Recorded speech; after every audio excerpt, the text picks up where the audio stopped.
Salam sejahtera, hari ini saya ingin berkongsi ulasan sebuah buku yang bertajuk Bicaralah yang Baik ataupun Diam.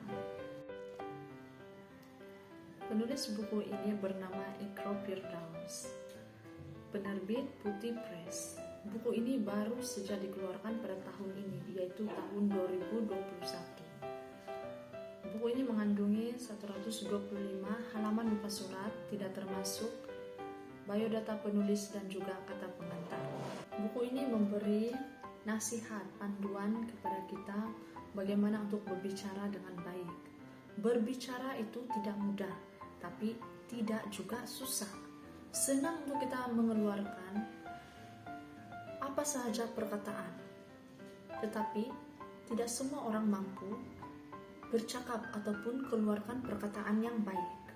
Kita ada dua mata, dua telinga, dan juga satu mulut. Kurniaan Tuhan ini kita mesti guna sebaik mungkin. Maksudnya sebelum kita bercakap, kita mesti lihat, kita mesti dengar, paham sesuatu hal tersebut. Jangan kita terburu-buru berbicara tanpa mengetahui sesuatu keadaan. Dikhawatiri akan memberi masalah pada kita ataupun orang lain di masa akan datang.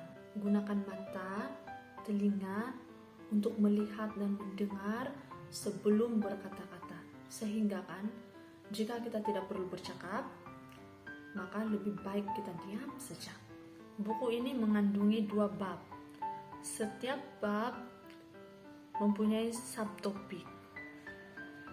Setiap subtopik itu mempunyai penjelasan ataupun penerangan yang jelas dan mudah dipahami. Ada 2 subtopik yang saya suka di dalam buku ini. Subtopik yang pertama bertajuk Mulutmu Harimau.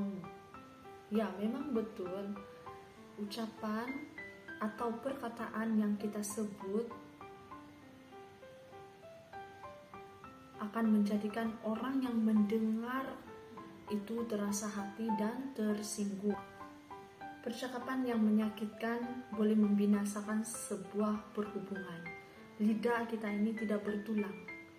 Kalau kita menggunakan lidah kita ini dengan yang baik, kesan dia juga baik kepada diri kita dan juga orang lain. Kita perlu ingat, luka di fisikal kita boleh sembuh, tapi kalau luka di hati memang susah untuk sembuh. Dan kemungkinan besar juga dia akan membuatkan luka fisikal juga. Kata-kata itu menunjukkan gambaran diri kita. Misalnya, satu keadaan kita tidak mampu bercakap apa-apa, kita tidak mampu bercakap yang baik, lebih baik kita diam saja, diam. Subtopik yang kedua bertajuk Awas, bahaya bergosip. Begitu.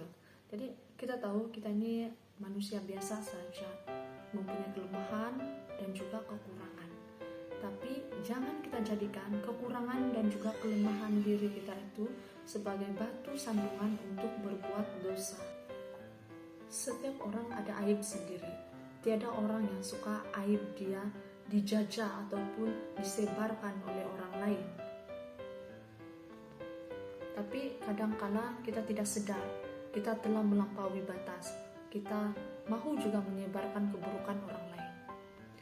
Kita perlu ingat, setiap orang mempunyai harga diri, dan harga diri itu perlu dihormati. Kita jangan sesekali memburukan orang lain.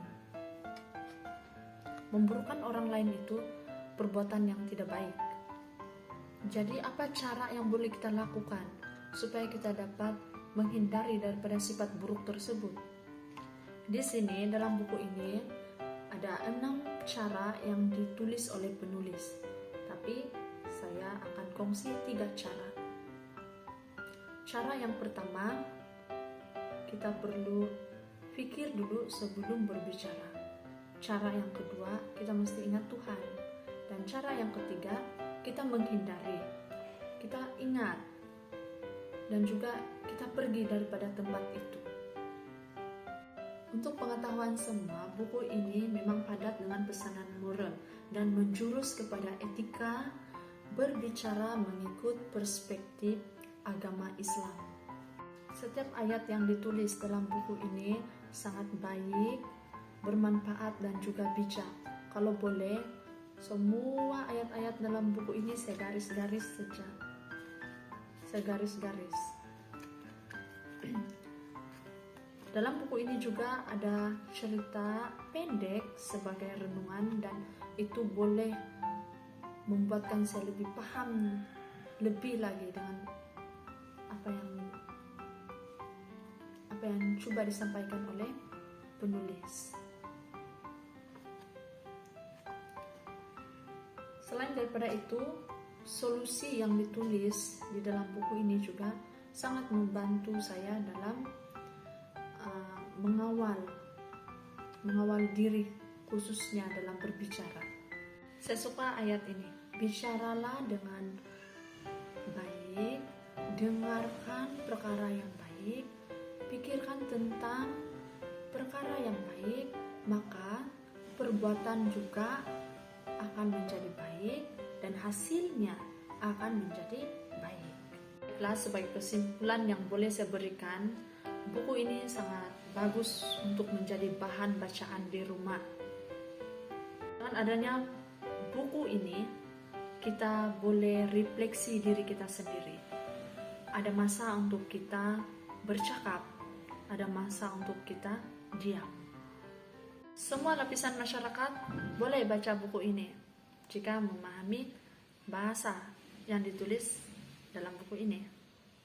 Apa yang kita baca daripada buku ini akan membuatkan kita bersemangat untuk menghadapi kehidupan seharian kita. Itu sahaja dari saya. Terima kasih.